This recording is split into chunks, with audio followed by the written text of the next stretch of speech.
ఆ ఇబ్బందిని అధిగమించాలంటే చెప్తున్నది కొంతవరకు బాగా అంటే ఏపీ ప్రజలు పడుతున్న కష్టాల నుండి గట్టెక్కించడం చంద్రబాబు నాయుడు ఎక్కువ సమయం ఎక్కడే కేటాయిస్తున్నారు, తెలంగాణలో ఎక్కువ. కానీ ఎప్పుడు తెలంగాణ మీద ఎక్కువ ఫోకస్ చేస్తే కేసీఆర్ ఆగ్రహానికి గురైతే మాత్రము ఓటుకు నోటు కేసు విషయంలో చంద్రబాబు నాయుడు గారు ఇబ్బందులు పడతారన్న ఉద్దేశంతోనే చంద్రబాబు నాయుడు గారు ఇక్కడ రావట్లేదు. ఈరోజు కూడా చెప్తున్న ఛాలెంజింగ్గా ఓటుకు నోటిఫికేషన్లో చంద్రబాబు నాయుడు గారి ప్రమేయం ఉందని ఎవరు చెప్పదాలం.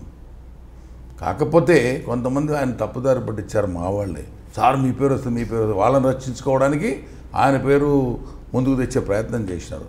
వారి కోసం ఆయన మౌనం వహించడం అనేది ఆ రోజు చేసిన పొరపాటు నేను వ్యక్తిగతంగా భావిస్తున్నాను. రేవంత్ రెడ్డి గారు ఆయన చెప్పిండు, రేవంత్ రెడ్డి గారు చెప్పిండ్రు. ఆయన అత్యుత్సాహంతో చిన్న వయసు అత్యుత్సాహంతో పోయినాడు. ఆ రోజు దయాకర్ రావు వారికి ఉండే ఫైట్లో నా పేరు చెడగొట్టాలా బాబు గారి దగ్గర అని చేస్తుంటే ప్రయత్నంలో ఆయన చేసిండు. దాన్ని కాదనిలేము, మేము కూడా ఉంటాం. ఎంపీటీసీ ఎవరు ఉంటాం, అనా ఎంపీటీసీ వస్తాడంటే ఒకసారి ఫోన్లో మాట్లాడతాం. ఏదో అడుగుతున్నాడంటే సరే మా వాళ్ళు చూసుకుంటారులే అంటాం. అంతకు తప్ప ఆయన చేసింది ఏం లేదు. దాన్ని బూచిగా చూపించేసేటువంటి ప్రయత్నం మీరు చేసిండొచ్చు. అది చంద్రబాబు నాయుడు గారిని బాగా హట్ అయిన మాట వాస్తవం. ఎందుకంటే రెండు రాష్ట్ర ప్రభుత్వాలు ఒక దగ్గర నుండి సామరస్యంగా ఉండాల్సిన 10 ఏళ్ళు ఉండాల్సిన అక్కడ ఈ రికార్డింగ్లు ఏంటి ఇవేంటి రేపొద్దున అధికారులు ఒకటి మాత్రం నేను ఇప్పుడు కూడా చెప్పగలను, ఐఏఎస్ ఐపీఎస్ అధికారులకు హైదరాబాద్ వదిలిపోవాలని ఎవరికి ఉండదు. అక్కడ ఈ వాతావరణానికి అలవాటు పడ్డోళ్ళు బాగా అలవాటు పడ్డారు, ఆస్తులు సంపాదించుకున్నారు.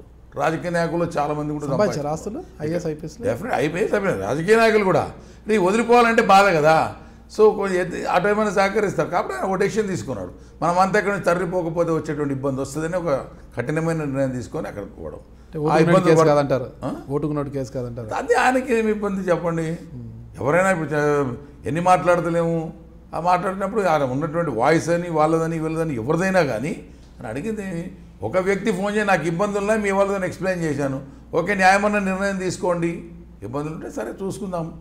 ఒక ఎమ్మెల్యే ఇండిపెండెంట్ ఎమ్మెల్యే ఆయన independent MLA appointed by the governor, అన్ని 10 ఏళ్ళు ముఖ్యమంత్రిగా ఉన్నాడు, ఒక సీనియర్ నాయకుడు, దేశాన్నే ఒక తాటి మీద నడిపించేటువంటి శక్తి ఉన్నటువంటి నాయకుడు. అతనికి ఫోన్ చేసి అడిగినప్పుడు ఏమంటాడు, కాదంటాడా? డబ్బులు పుచ్చడం అక్కడ లేదు కదా, ఆయన ఓటు వేయమని అడగలేదు కదా, పార్టీకి రామని లేదు కదా. కాబట్టి కానీ అది హట్ అయింది. ఎందుకంటే ఒక ముఖ్యమంత్రుల స్థాయిలో ఈ రకంగా జరుగుతుందా, జరిగితే రేపొద్దున అధికారులు వీళ్ళందరూ ఇది ఒక అడ్వాంటేజ్ అయిపోతుంది అనేటువంటి బాధ ఆయన లోపల ఉన్నమాట వాస్తవం. కాబట్టి ఆ మొత్తం షిఫ్ట్ అయినారు.